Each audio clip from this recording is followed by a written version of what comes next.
And welcome back to Moving Conversations. I'm Brian Ritchie. Joining me as always is Nora St. John. Good morning, Nora. How are you doing? Quite well, Brian. It's definitely becoming fallish around here. All of the ghouls and ghosts are out, and people have those gigantic skeletons on their lawn. And I keep wondering to myself, where do they store those things in the off season? You know what? I saw someone make a Lego skeleton because I've got a Lego skeleton about, I don't know, 8 inches tall, which is very cool. Nice. My kids Yeah. got it was 3D printed. Well, some people made one out of styrofoam that was like 18 feet tall, and Holy it took moly. forever to build. And I'm thinking, great, awesome. Where do you put it? You don't want to Yeah, do this once and exactly. not again. I'm thinking, what do you do? How do you store something like that? And yeah, I've got a shed, but I could never think of putting something that big into it. So yeah, I've wondered the same thing. I've got to assume people have like holiday decoration, pods or something, or little off-site things. Because seriously, some of the decorations I see would take up my entire garage. I'm not going to put them Yes, anywhere else, and I kind of want my car in there. So it's like this doesn't make any sense. exactly, exactly. Ah, well, before we get started, we've got an interesting conversation today. But before we get started, do us a favor, hit that like and subscribe. I looked at our demographics, and guess what? Like only 30% of the people that listen to this show regularly are subscribed. So please hit that subscribe button. We really appreciate it. It helps us out quite a bit and can help us do a lot more and get a broader reach and a wider reach to people. So do us a favor, hit that subscribe button, comment, like, do all of those things. We really appreciate it. Check us out on Instagram, Moving Combos, as well as our Gmail account, movingcombos@gmail.com is the best way to get in touch with us. All right. So today I threw this out to Nora because a friend of mine texted me yesterday or emailed me and asked me about footwear. Mhm. Uh, and I thought, you know what? This is a really interesting question because as a fitness professional, I know you've gotten the question. I get it probably once a week, if not more often, because people Yep. need new shoes. And it's like, so what do I recommend? It's like, ooh, that's stepping into a thing, and there's lots of controversy. So I thought, you know what? Let's discuss it today and just see where we go. Yeah, and I think our point here is not like Brian and I both have decided, we both know we're not at all dogmatic on this. Mm-mm. I have found some clients need like do really well with barefoot stuff. Some people have the most padded shoes on the planet. Some people need arch support, like all kinds of things. Yep. So I think we want to just open up the conversation and talk about different options, different ways to think about it, different ways for maybe you or your Hmm. clients to find the right shoe for them, Absolutely. without again paying quite so much attention to what the experts tell you you should be feeling, because it just doesn't seem to work that well. Like everybody needs something different, or a lot of people do. Well, I had a client who came to me because she was having foot problems and she was a ultra endurance athlete. Okay. She Mhm. did ultra marathons. She did triathlons, and she came to me because she was having foot issues, and the doctor basically said, oh, I think you're going to need surgery. And so started working with her. Okay. And she was wearing barefoot type of shoes. And, Mhm. I'm not the first times I've seen that. Whatever floats your boat. And I said, when did this start? And she said, well, it started after I started wearing these shoes. And I was thinking, okay, put two and two together here. I'm not a genius, but I can kind of figure this one Right. out. And I'm like, Right. okay, why did you switch to those? And I said, when did you switch? She said, about a year, 8 months, a year ago. I said, okay, well, why did you switch? Oh, I went to a new doctor and he said I absolutely needed to wear these barefoot shoes, that they were the best things for running and they're the best things for your body. So I immediately went out and bought them and started training 10 to 15-mile runs a day in new shoes, Mhm. barefoot.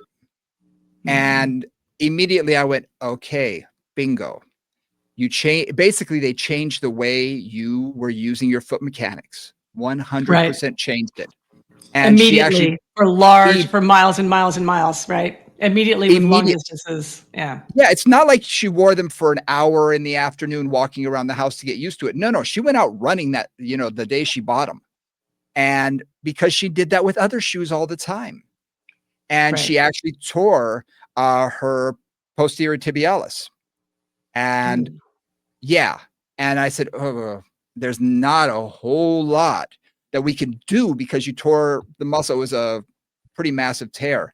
And she needed to eventually have surgery. We did what we could to strengthen the area, but she was never going to get completely out of pain if she wanted to run for the mileage that she did. And again, she switched too quickly. So that's why I'm not dogmatic on any of this whatsoever, because I believe everybody's feet are completely different. You and I have talked about this before, because you like something that's a little bit more barefoot with less padding. I like to have a little bit more padding under my feet.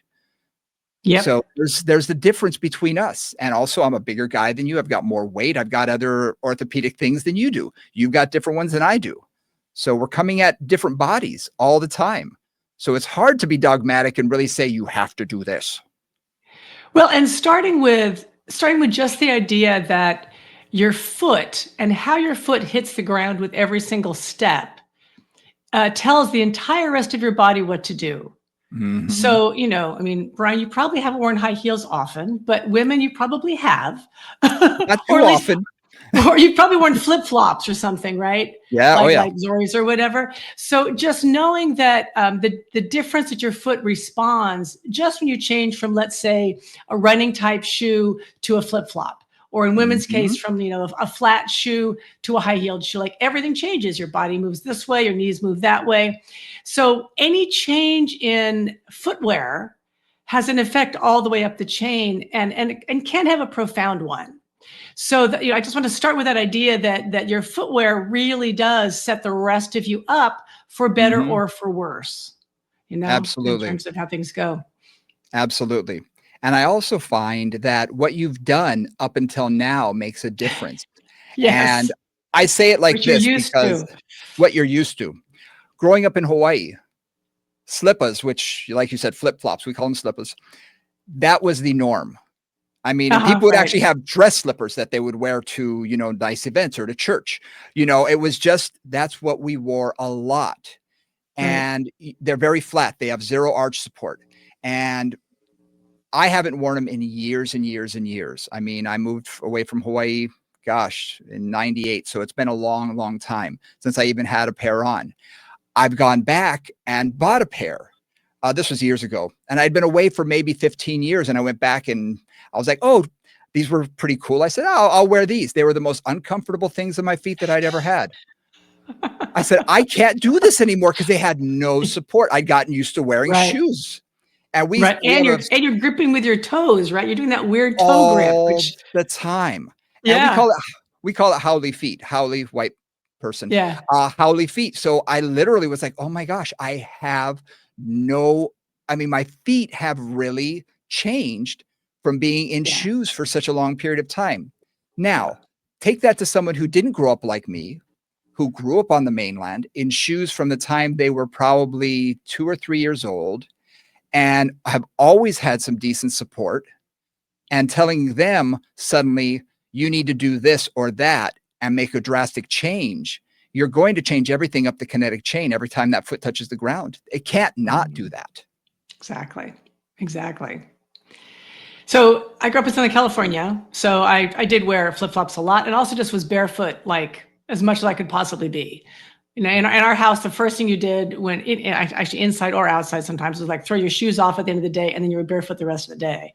Yep. And one of the things too, to think about what you do with your feet is most people, I would say, don't do much with their feet. Their feet stick in shoes and the shoes act a bit like a cast, actually, right? It's really, they often will immobilize the foot to some extent, depending on the shoe.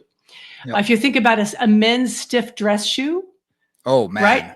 There's just not, like, you're not getting a lot of movement at the metatarsal. You're not just getting a lot of movement. You're kind of lifting the foot up and putting it down, right? You may kind of roll heel to toe, but you're not getting that roll through the foot. Yeah. And a lot of people start with that. I see like my baby grandnieces and nephews in these like super stiff little shoes from the time they're 3. Little cute little high tops. Well, that's, in my opinion, that's stupid, but that's another controversy we can talk about. But right, and then basically the feet don't get that ability to really get strong and get flexible. I was a modern dancer, so I spent a lot of time working on my feet because you're on releve and you're here and you're moving. And so my feet, when I stopped dancing and I broke my foot, that's why I stopped dancing. And I went into wearing shoes. Like I wanted shoes that gave me some of that mobility because I had been using that mobility for my whole growing up time, really. And so for me, that's why I prefer a more barefoot shoe because I'm used to having more ability to move my foot. Mm-hmm. Okay, that's great for me because I'm trained that way. Right. But, like somebody like most of the people that I know were never trained to use their feet. So like you think about your runner and they're suddenly told to go from support to flat and their body doesn't know what to do with that. Yep. Exactly. It's changing their mechanics. And she said, I also started changing to more of a toe running position rather than heel toe because she found running more of a heel toe mid strike type of running. It felt uncomfortable. So she in those immediately shoes. in those shoes. So she went to being more of a toe runner. So I said, okay, you're doing so many miles. Yeah. And just think of how many repetitions you've done. She was in her early 40s at this point. I said, how many repetitions have you done in your lifetime? How many billions of strides have you run on a regular basis? And suddenly you're changing everything about it. I said, no wonder your muscles immediately fought back. Yeah, exactly. And so that's something just to think about. If you are thinking about changing the style of shoe, you have to ask yourself, what is your foot used to a certain degree? Right. And make a gradual change. And everybody who is sensible about changing to anything, whether it's barefoot or whether it's some other kind of footwear, do it slowly. Like like you said, an hour a day, take a walk in them for an hour. And then depending how much your usual physical activity is, right. And then increase that slowly over time until the body accommodates. One other little thing I'm thinking about your client who, tore their posterior tib. For a long time, I have a leg length difference. So for a long time, I wore a heel lift on my left side. And then one time I decided, okay, I'm going to stop wearing the heel lift. I'm going to actually change and do like a whole foot lift. So I just was going to change the mechanics of that. It's been 3 years now, and my Achilles on my left side is still short. Yes. From roughly 20 years, actually probably 30 years actually, of having that heel lift in. And it's like it is slowly adapting, but dang, is it slow. Yes. So you think about whatever that running pattern is, it creates tension patterns in all of the muscles of the feet and then of the whole lower leg and really all the way up into the hip, pelvis, and torso. But basically that whole lower leg. So if you suddenly change that, you can really stress those muscles to the point of, again, straining, tearing, tendonitis, all those kind of issues. If you're not slow and gradual with it, allow those tissues to adapt to that new foot position.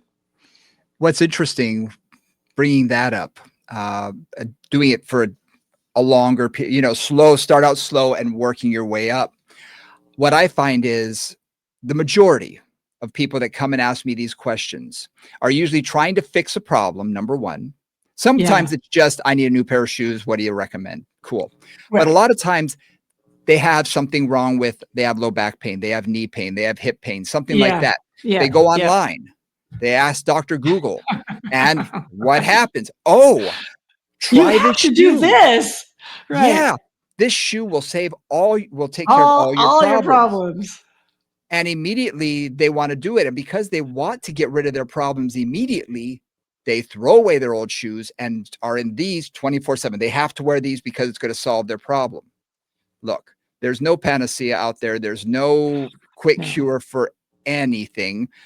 Can certain things help a little bit? Sure, a little bit. But let's face it, nothing is going to be the quick, easy fix that we all hope. We all would love to take a pill and be cured of everything, or try on a pair of, shoes and immediately be cured. It's not going to happen. I did it. I went to Zero to fix my back. 15, 20 years ago, I went to those Zero shoes, those earth shoes that have zero drop. This was before that was a thing. I felt like I was going backwards because they literally, my heel was lower than my toes. And I was like, I walked so funny for about a week and I said, I can't do this. Yeah, It was yeah, yeah. so uncomfortable. My knees were locked out. My back, I said, this is making my back worse. And again, it was touted to be a cure for your low back because it forces you to bend your knees and it corrects your spinal alignment. Well, on me, it didn't work. Right, because that's not the correction you needed. Right.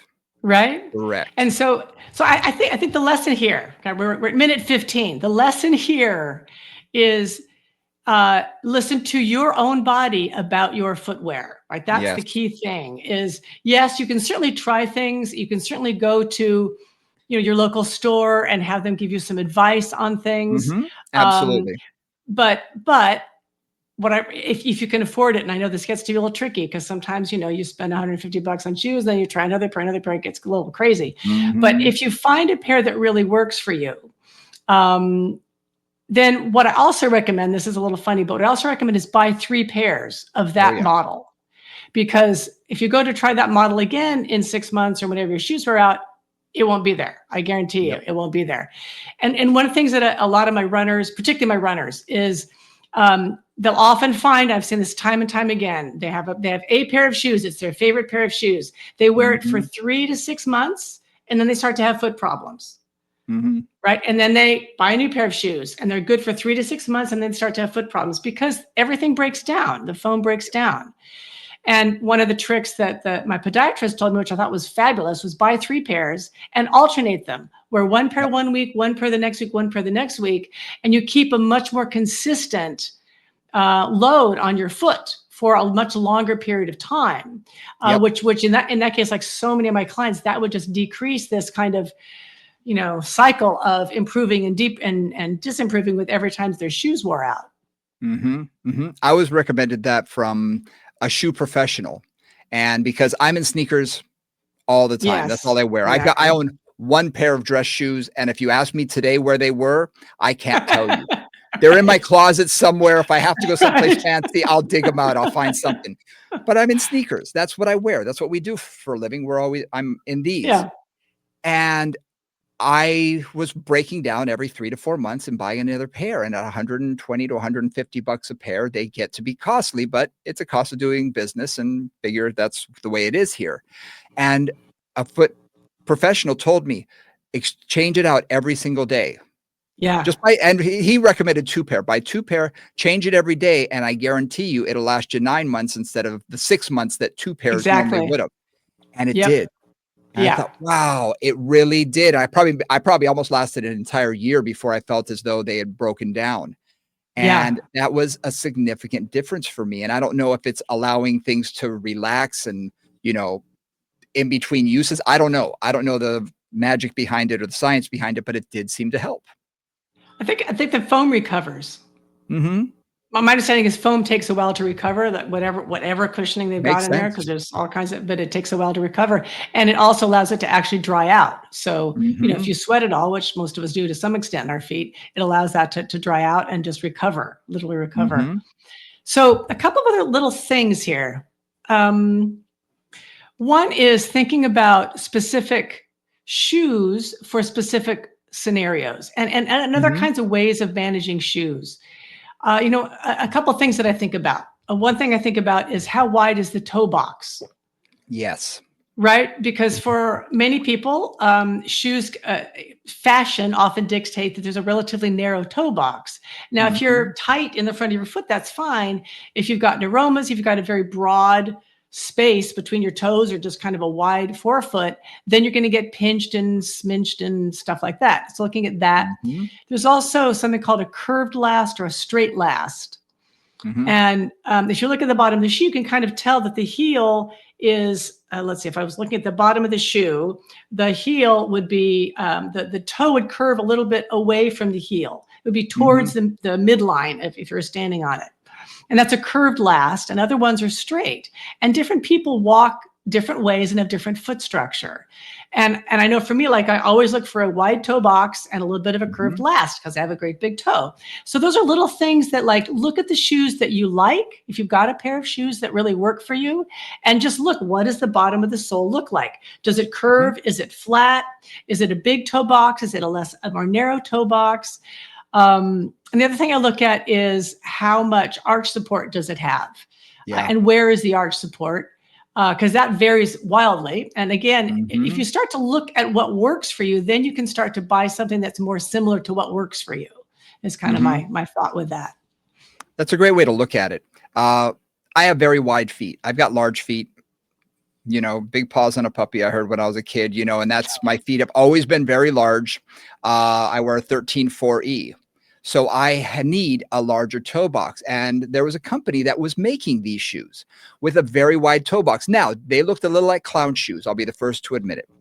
I put my foot in it and thought it really gave me a lot of support, and they felt comfortable. And they weren't a zero drop, but when I say drop, the heel is at a zero drop, the heel is level with the toes. And this was, I think, a 4 millimeter drop. And the average shoe is, from what I understand, 12 to 16 millimeters, the average like sneaker running shoe. So a 4 millimeter drop is pretty flat. And it felt incredibly comfortable. It was wonderful. I wore that shoe, though, that brand of shoe for probably 5 or 6 years until they changed, because they did look like clown shoes. And suddenly they wanted to be more fashionable. So their toe box went from, they call it their classic model, to their streamlined model, which was the same as every other shoe on the market. And I bought a pair and I put my feet, I said, why is this tight? This used to give me more space. And I looked it up, and sure enough, they changed that. Shoe company is notorious for that. Yeah, all the time. All the time. So I found that I actually have to wear a 4E to a 6E to let my toes actually have room to move. And you're right. I found that a lot of people, they never get their feet measured. They've been wearing the same size shoes they have since they were in college or high school or whatever, without realizing that our feet change throughout life, and they do spread out a little bit. And maybe you should get measured. And for women, especially during pregnancy, apparently pregnancy is a major time for foot changes. So, if you are pregnant or have been pregnant recently, just maybe get your feet measured again. Or next time you go to buy shoes, have them put you on that nice little thing and figure out what's happened. Because I've had a lot of women who've gained at least half a size in length, and sometimes gone from, a B to a C or an A to a B in width just during pregnancy because of the hormones and the weight change. The person who actually asked me the question that brought this up on an email yesterday, she had that happen with her pregnancy. She had these very cute shoes that she loved, and she said after she was pregnant, I can't wear any of my shoes. She had to go and buy all new shoes. And I didn't really understand, because it's not as though she changed physically. She was still the same, but it did change with the pregnancy. Yep. So that's interesting. A lot of women have that experience. They come out of pregnancy and go, why do I have to get rid of all my shoes in my closet? Or half of them don't fit anymore, just because things change. The other thing too that I work on a lot in terms of just people's feet is a couple things. One is how much mobility there is in the metatarsal of the shoe. Yes. Right. So is that flexible or is that not flexible? Now, if you're looking for ideal running mechanics, and I'm talking out of two sides of my mouth now, ideal walking, running mechanics, I want some mobility there, because that allows you to basically load the foot and then push off the toe and get some propulsion through your body. Yeah. On the other hand, if you have a big toe problem, if you have a bunion, if you have a rigid big toe, if you have other issues which are really painful in that metatarsal, you may want a stiffer shoe, because it's going to decrease the amount of mobility that you have there. Yep. Right. So again, somebody's going to say, oh, you really should wear a barefoot shoe, but you've got a really, really stiff big toe. And every time you're bending now, you're getting more mobility there than it's used to. You're going to get pain. Yes. And that's what happened to me. Years ago, for some reason, I just started getting pain in my big toe and didn't think anything of it. Thought I bumped it into something. And I went for a long walk in Hawaii. I went around Diamond Head. And at one point I heard a snap, like a twig, but I'm sure it was internal. And suddenly I could barely walk on my left foot. And I still had about a quarter mile, half mile to get to the car. I made it. By that evening, half of my foot was black and blue. And it was sort of that going over the edge. After that, I had nothing but problems. And it wasn't until I saw a person who builds custom orthotics, who took one look, and he's a physical therapist. So he took a look. He said, "Oh, yeah, you have arthritis in your big toe." And I said, "Oh my gosh, absolutely. I would never have thought." I was in my late 40s at the time. And he made me some orthotics and put a piece of metal in there. Believe it or not, the first piece of metal he put, I broke with one step. He was like, "Okay, you need something a little more rigid." Got it. And it was because the shoes I had were super flexible. And I didn't even think about that. They were incredibly flexible at that metatarsal junction. So we put a thicker piece of metal in, and suddenly it gave me some rigidity, which I needed. So it wasn't bending as much, and worked like a charm. And now I have, barely any issues with it, maybe a couple times a year, especially if I spend time out of my shoes or out of my orthotics. So again, for me, I found that the more rigid shoe really did help. And I switched to a more rigid shoe as well. And so that worked for me and really helped a lot. But for you, having, something that has more flexibility feels more like Barefoot for you. So that seems to be better for you. Yeah, exactly. And this is really just where we want you to, I think we're just throwing out a bunch of ideas of things for you to think about in terms of your footwear, instead of just taking what either the internet or a specialist or your shoe salesman tells you to buy. Think about what your foot might need, given your past experience with shoes, what feels comfortable, what kind of activities you do. One other classic, I had a client who's, a little bit older, and she came in and she's like, I've been kind of, my bottom of my foot's hurting. So she's getting some plantar fasciitis. And she has one of those feet that is has a very high arch and rather a stiff foot, and it's a little bit supinated. And I said, "Well, how long have you had your shoes?" She said, "Oh, these are my favorite tennis shoes. I probably had these since."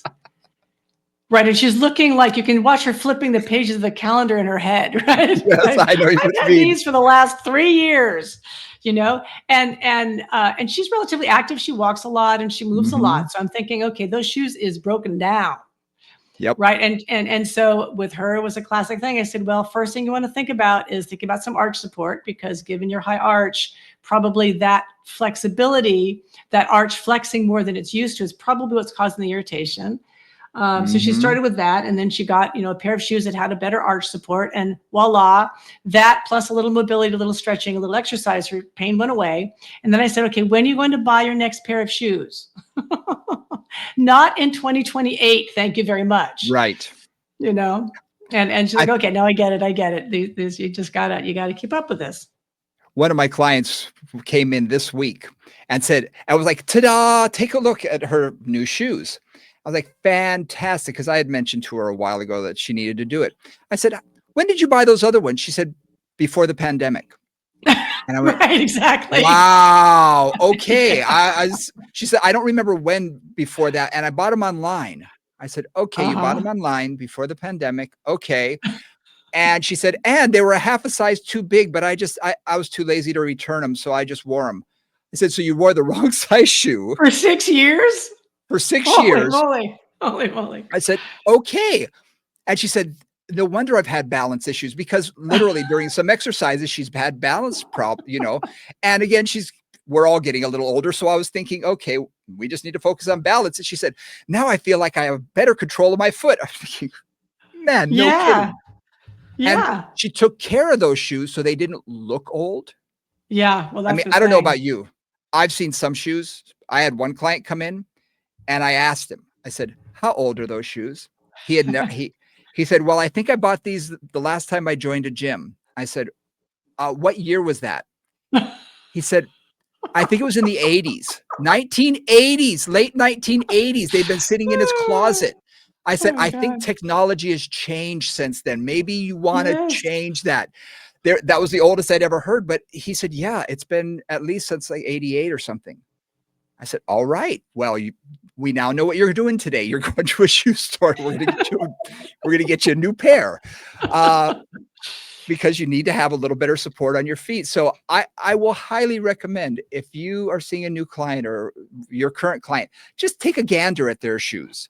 If they look old and broken down, it's not a bad idea to just say, how old are those? Yeah, exactly. Even if they only wear them to work out and they're only working out with you a couple times a week or, maybe once a week or whatnot, if they're more than a year old, chances are they're not giving them the support they need. Yep. Just And if a thought.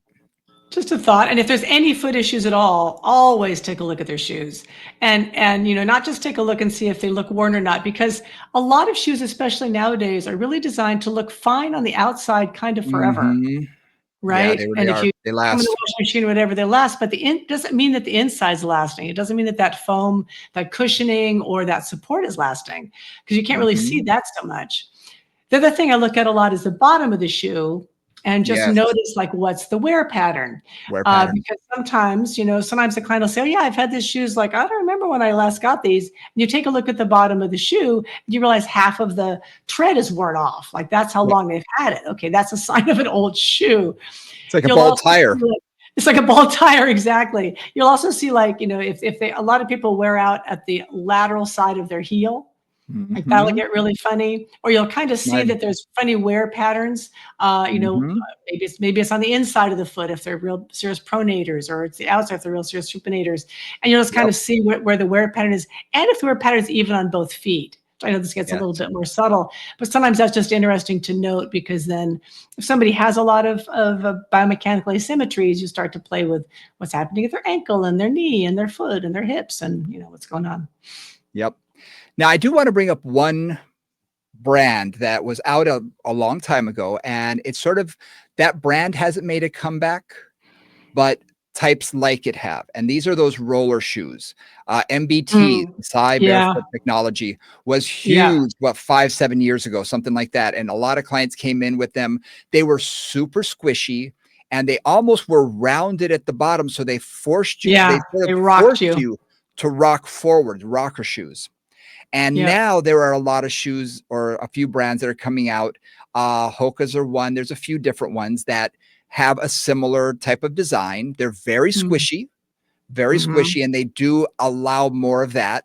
And for people with big toe issues, actually, it does take pressure off that big toe because it allows you to roll through without bending the joint. So for some of those people, it can make a difference. Right. However, almost every single client, when the MBTs first came out, almost every client that came in after about 6 to 8 weeks started developing back problems, Yeah. Yep. almost to a person. Yep. They were turning off their glutes. They were no longer having to use the posterior aspect of their leg to propel themselves. The shoe was actually propelling them. So their glutes Right. shut off practically. Mm. And I was Mm. noticing it because I kept thinking, what our workouts weren't changing that much, but they were doing long walks and things because finally they could walk without toe pain. I had a number of people with big toe issues. And suddenly we realized, yeah, it's pushing you forward. You're not pushing yourself anymore. It's almost like being on a treadmill. You're keeping up with it rather than propelling your body forward. And this is And like, it's this just is happens. wild. Yeah. Yeah, no, and it doesn't take, again, speaking to the women out there, if you've ever had to spend a lot of time in high heels, you know how that Mm, changes your posture. It's not subtle. And even if it's a low no. heel, right, you feel how your pelvis usually kind of comes forward, your back arched a little bit. You've got to figure out what your knees need to do. It just changes things. Mhm. And one other little aspect of this is what Brian was talking about the drop, or the rise, if you will, of the distance between the heel and the ball of the foot.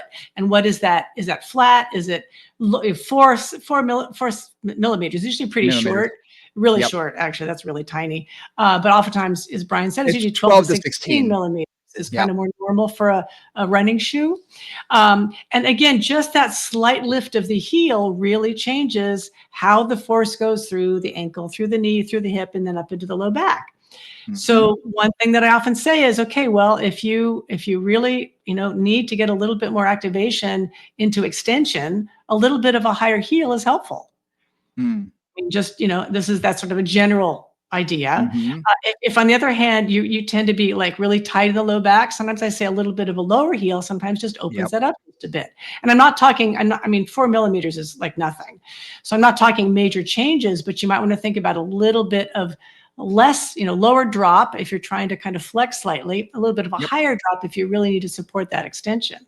So those are Yeah. little things, but all of those can really help you find a shoe that might just make your body happier. And then the Yeah. other thing too is if it isn't working, give it up, you know? Yes. Like how many clients have you had and I had? You're like, well, I know this is the right thing for me. The doctor said, or the internet Mhm. said, or Dr. Google said this was going to save my life. Yep.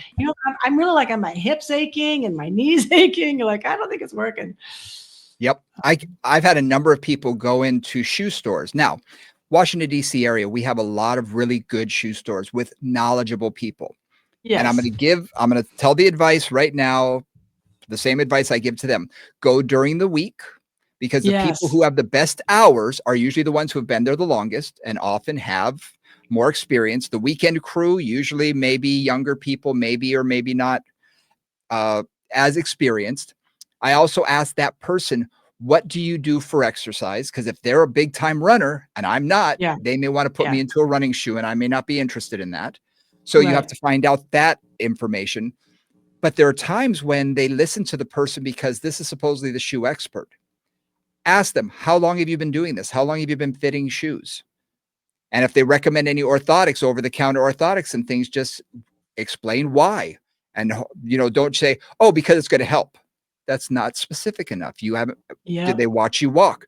Did they have you stand so they can see, are you a pronator or a supinator? They need to watch you move in order to give you a good suggestion and to recommend anything. And if they have not done that, then do not necessarily take their advice as gospel. Absolutely. Absolutely. And I was recently at a very well-known running store. I will not name them on our podcast. And it was also very clear the bias that they all had. Like there were certain Yes. shoes they were clearly trying to sell. Yeah. Like it was just clear from the moment I walked in because I didn't really want what they were. I didn't want what they had. Basically, I was looking for something, minimal. I like minimal drop, and I like not a whole lot of cushion.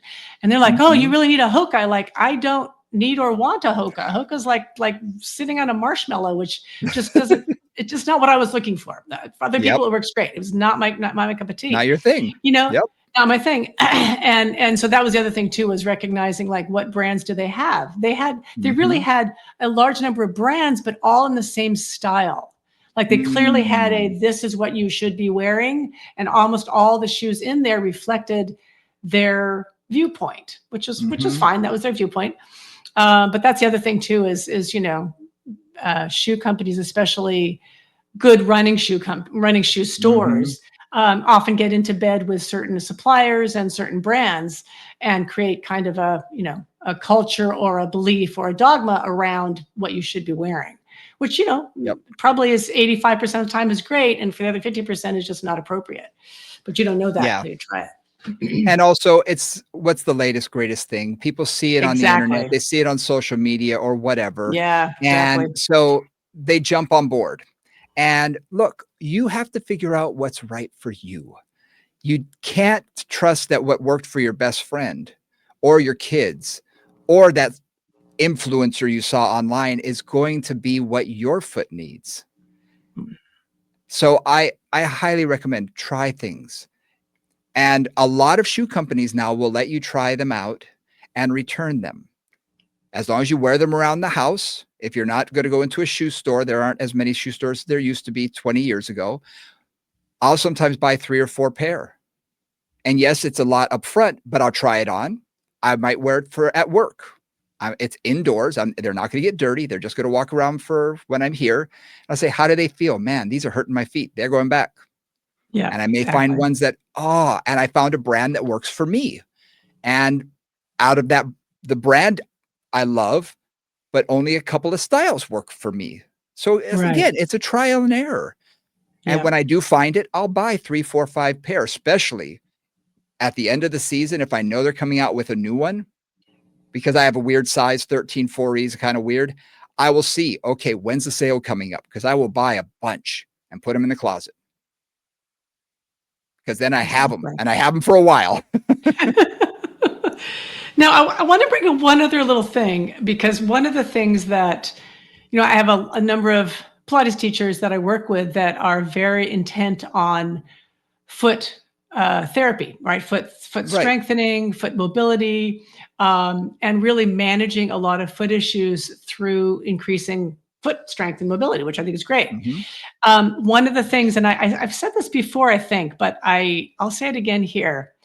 One of the things that I find is my higher goal is to help that client become comfortable and able to do what they need to do. In this case, it's particularly like walking, running, moving around. Because if they can't do that, then their fitness is going to suffer, period, right? So that's not a good thing.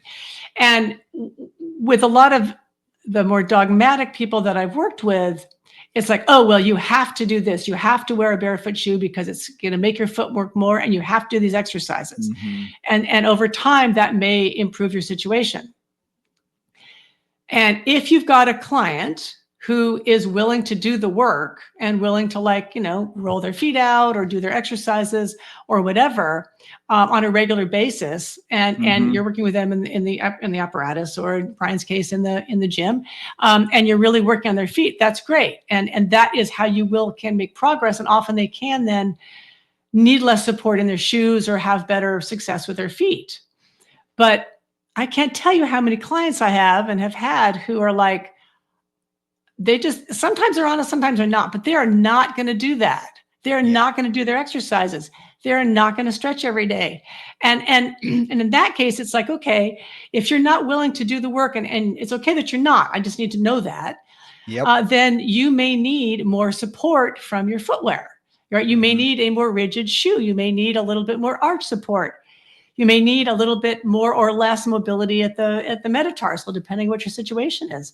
Because I want you to be able to walk. I want you to be able to walk and move comfortably. That's like my number one priority. And again, if I can get your feet stronger and make you more effective, great. But if you're not willing to do that work, then let's at least get you so that you can walk and move comfortably. Function is the most important thing. And yes, there are some people who absolutely need more support. There are some people that need more mobility. Everybody's a little bit different. I always say, be careful of the person who says that one way is the only way. Right.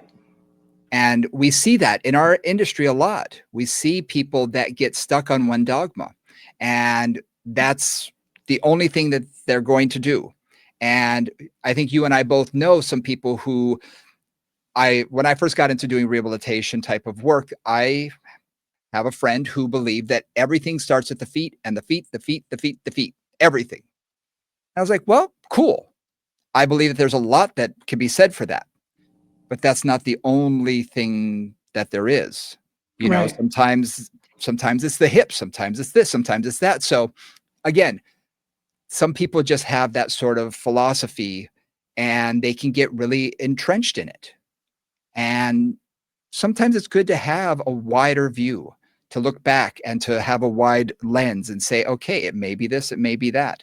So to try different things. But you're absolutely right. If they're not willing to do the work, it makes no sense for them to go out and pay $150 for shoes that are only going to hurt.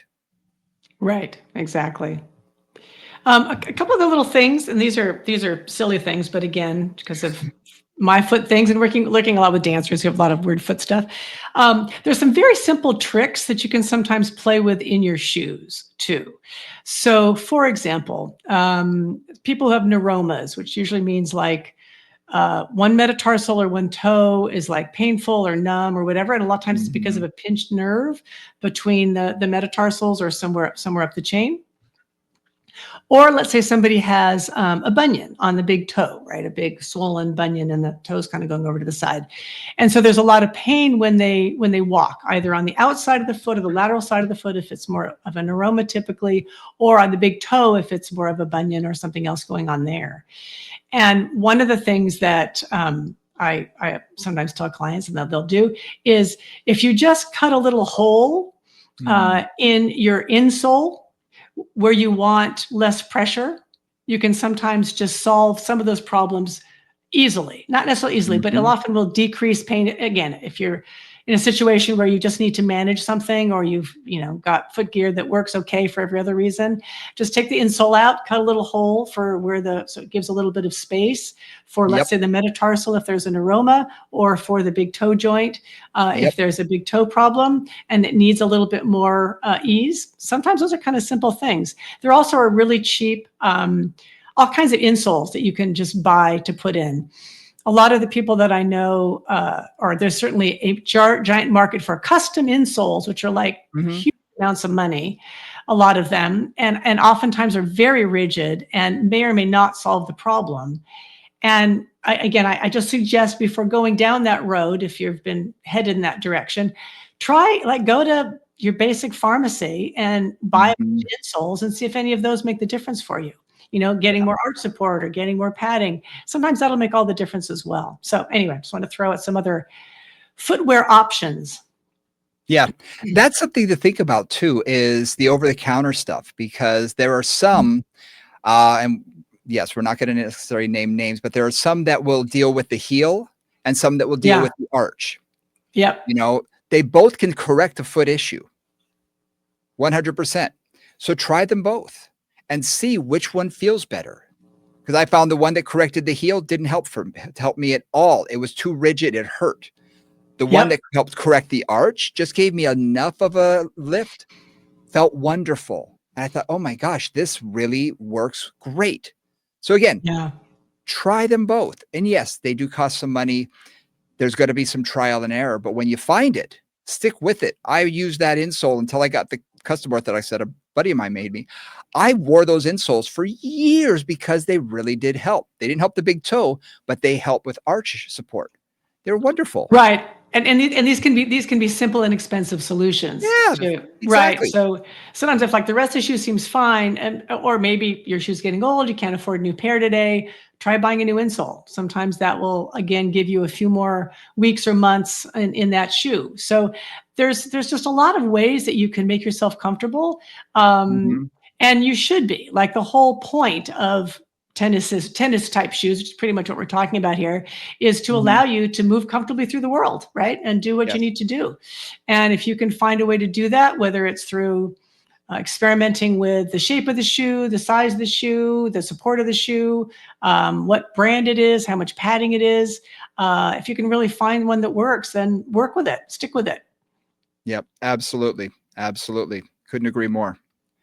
Well, hopefully you learned a little bit today. And like I say, we just wanted to bring this up because a friend of mine asked me some specific questions on type of shoes, and I gave her a lot of what we talked about today in an email. And it is a trial and error. You're going to have to figure out what works best for you. And you're going to have to figure out, trust me, over the next 10 years, you're going to see a lot of changes in shoes, because we've seen them in the last 10. Yeah, so absolutely. They're only going to keep changing. But yeah, trial and error. See what works for you. And when you find something, stick with it. Stick with it until it doesn't work for you. Right. And buy a couple pairs. Yeah, buy a couple pairs, because shoe companies are notorious for changing their last. And once they change the last, well, they're not going to feel the same. No. Well, thank you guys very much for joining us today. We really appreciate it. Hopefully you learned something, gave you a little practical information on the feet and on shoes. So hopefully you learned a lot. You can always check us out on Instagram at Moving Combos. You can also email us at movingcombos@gmail.com. Hit that like and subscribe. We really appreciate it. And for Nora St. John and Brian Ritchie, we'll see y'all next week. Bye, guys.